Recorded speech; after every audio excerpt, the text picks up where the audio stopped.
listening to Skeptoid. I'm Brian Dunning from Skeptoid.com. Kambo. Let it go. Welcome to the show that separates fact from fiction, science from pseudoscience, real history from fake history, and helps us all make better life decisions by knowing what's real and what's not. Today we're going to have a look at an alternative wellness therapy, plagiarized from an indigenous Amazonian ritual practice, and today sold profitably to gullible Westerners intent on blending the ever-popular ancient wisdom with the modern wellness fad. It's called Kambo. In Brazilian Portuguese, it's more like Kumbo, but since I can't pronounce that very well, I'm going to say it in the common American way, which is Kambo. Kambo is a paste made from the secretions of poison tree frogs, and when a very small dose is spread into a break in the skin, it causes severe vomiting, diarrhea, and other adverse and potentially dangerous reactions. Consequently, it has quickly become a favorite method of virtue signaling, a way to shout, "Look at how enlightened I am," participating in an indigenous Amazonian ritual, among a very select demographic in the United States and other comfortable Western nations. But regardless of the social implications, Kambo is still pharmacologically active, and that means that it may indeed provide the benefits its devotees believe it does. And it also might mean that it's deadly. The process of taking Kambo is as follows. A number of different frog species are used, all of the genus Philomedusa, most common of which is the brightly colored giant monkey frog. Sticks are jammed into the ground, to which the frog's limbs are tied to stretch it out spread-eagle in the air. This painful stretching stresses the frog and activates its defense mechanism, which is to secrete poison from its skin. The secretions are scraped from the frog, collected, and dried into a powder. The frogs are released. Sessions to administer the Kambo are sometimes one-on-one between a practitioner and a participant. Usually in the United States, where it's sold as a wellness therapy, sessions are with a single practitioner administering to a large group of participants, typically adorned with ceremonial or ritualistic trappings, and with the practitioner often assuming a title such as shaman or priest. They refer to it not as poison, but as medicine, in keeping with the New Age habit of regarding anything that comes from nature as wholesome and healing. In fact, frog poison is no more medicine than is rattlesnake venom or box jellyfish neurotoxin. The powdered secretions are mixed with the practitioner's saliva to create a paste. Gross. The participants take off most of their clothes, both to expose their skin to receive the poison and to avoid soiling their clothes with vomit and diarrhea. The practitioner heats a stick, needle, or blade and burns a series of cuts or punctures in the participant's skin, then smears a bit of the poisonous paste onto each burn.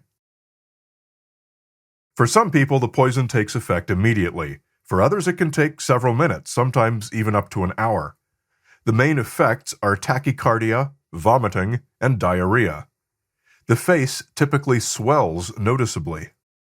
Participants are encouraged to drink a lot of water throughout to increase the vomiting. More severe reactions, which are fortunately rare, include infections at the burn marks, psychosis, renal failure, toxic hepatitis, seizures, and more. A number of people have died from causes such as cardiac arrhythmia and cerebral edema. But for most people, it's an hour of non-stop vomiting and dry heaves, a severe bout of diarrhea, and a hypertension headache. So the obvious question to ask is, why? Why would anyone willingly subject themselves to this, and moreover, pay money to do it? Prices I found online for the privilege of this lovely experience range from about $100 to $400 for a 1 to 2 hour session. Well, the answer is that in its use among indigenous cultures in the Amazon, nobody pays. It's a cultural thing. It's used to increase fertility, to bring good luck, to expel evil spirits, and to boost strength. There's no evidence that it actually does any of these things, but that's what some believe. But in the United States and other Western countries that have appropriated the practice as a for-profit wellness treatment, claims are all over the map. It's one of those things that are claimed to treat everything. The basic claim is a detoxifying cleanse. And as with all detoxification treatments, the alleged toxins are never identified. It's pretty much the full suite of the usual pseudoscientific claims of New Age: balancing chakras, removing negative energy, increasing spiritual awareness. And just about every wellness claim is made too.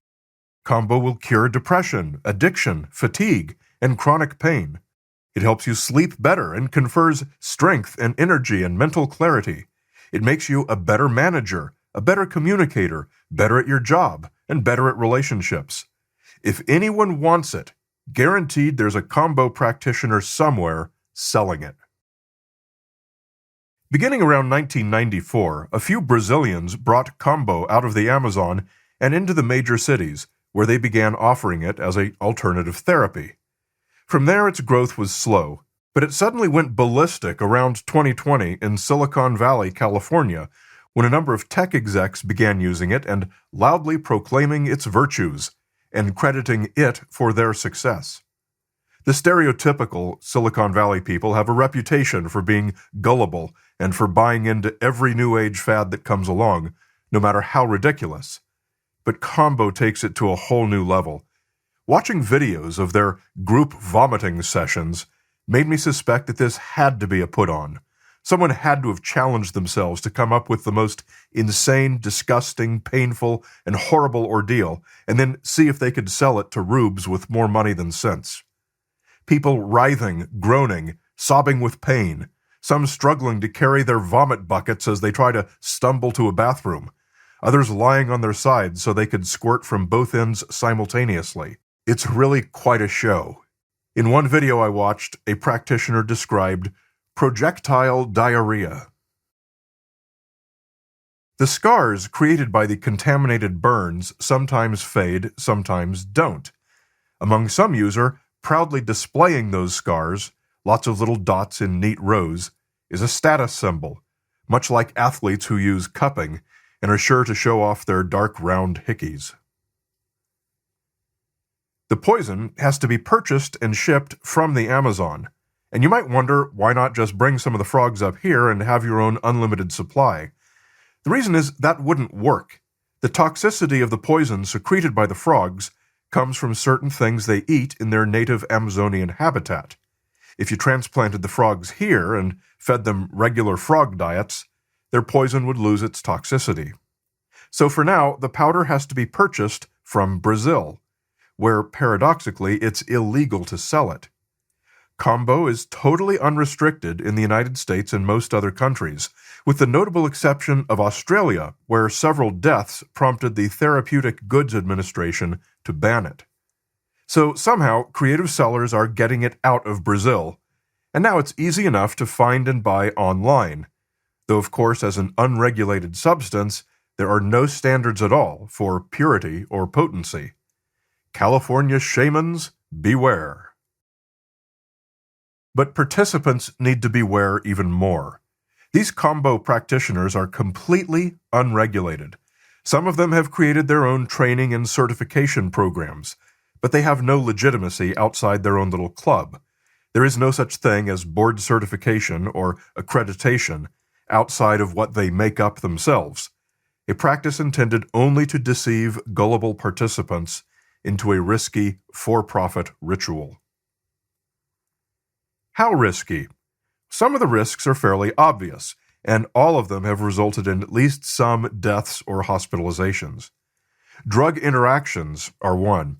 As Kambo is pharmacologically active, it's possible for it to interact harmfully with any drug, not just pharmaceutical drugs, but recreational and herbal drugs as well. There's insufficient data to even make specific warnings. Hyponatremia, aka water intoxication, is another. Participants are told to drink a lot of water before and during the ritual, and this throws your electrolytes out of balance, causing your cells to hold too much water, potentially causing fatal swelling of the brain. All sorts of cardiac problems can be triggered by the tachycardia that Kambo induces. It's absolutely a terrible idea for anyone with any cardiovascular condition, including hypertension. This has sent more Kambo participants to the morgue than anything else. Searching for articles on Kambo in medical journals is sobering. From Toxicology Reports, 2022, Kambo, natural drug or potential toxic agent, a literature review of acute poisoning cases. From Integrative Cancer Therapies, 2021, yes, some people do try to treat cancer with it.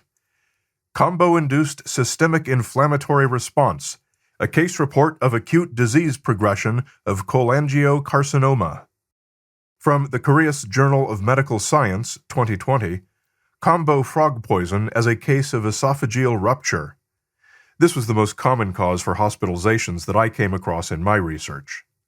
From Clinical Toxicology, 2018, prolonged toxicity from Kambo cleansing ritual. And so on, and so on, and so on. As far as any journal articles finding positive effects, none. Zip. Zero. Much of the reason for this, I expect, is that there has never been a medical claim made that is specific and consistent enough to be testable. Each practitioner you hear talk about it gives a different list of things they say it will treat, and or wellness effects it will bring. And when you hear interviews with participants, they all give totally different and random reasons why they're doing it. Some of these beliefs for what benefits Kambo provides may be more common than others, but none of them are agreed upon, and certainly none of them are supported by evidence.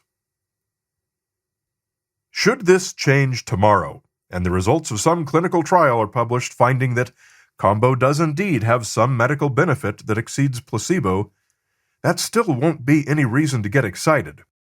It's almost certain that whatever that hypothetical benefit is, it can be obtained much more safely and effectively through some other treatment already on the market.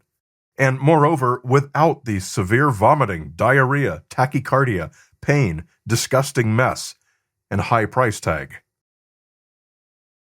Kambo is the classic case of risks exceeding benefits. There are numerous known risks and zero known benefits. Logically, there's no reason to take Kambo at all. It certainly can't be argued that it's fun, unless you have a very strange notion of fun. And to endure it to receive some benefit, you have to be deep into cognitive dissonance. Keep your lunch in your tummy, keep your money in your pocket, and keep Kambo off your skin.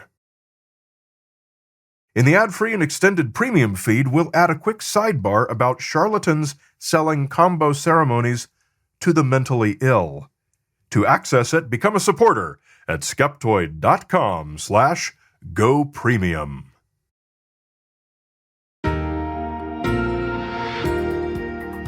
A great big Skeptoid shout-out to our premium supporters, including James Ever Hopeful, Stephen Sanderson, Pete Tuckerman from beautiful Canton, North Carolina, and Felipe Ramos from Portugal.